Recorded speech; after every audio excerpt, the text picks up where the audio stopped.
Hey there! Have you heard about the recent Delta flight that crash-landed in Toronto? Buckle up because this story is wild. So Delta Flight 4819 was cruising from Minneapolis to Toronto Pearson International Airport when it had a terrifying end to its journey.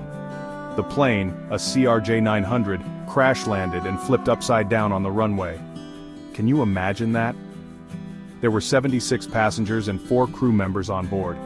Thankfully, no one lost their life, but 21 people were injured and rushed to local hospitals. By Wednesday morning, all but one of those injured had been released. Now here's the kicker. Delta is offering each passenger $30,000 as compensation. That's a total of nearly $2.3 million if everyone accepts the offer. And get this, it comes with no strings attached.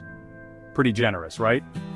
At the time of the crash, the weather was clear, although there were wind gusts up to 40 miles per hour. 2 storms had dumped nearly 2 feet of snow on the airport in the days before, but there was no snow during the incident.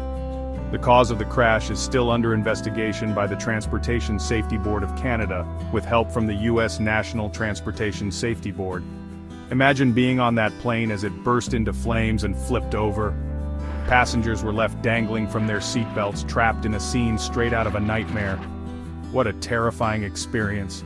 So, what do you think? Would $30,000 make up for that kind of trauma? Let me know in the comments below.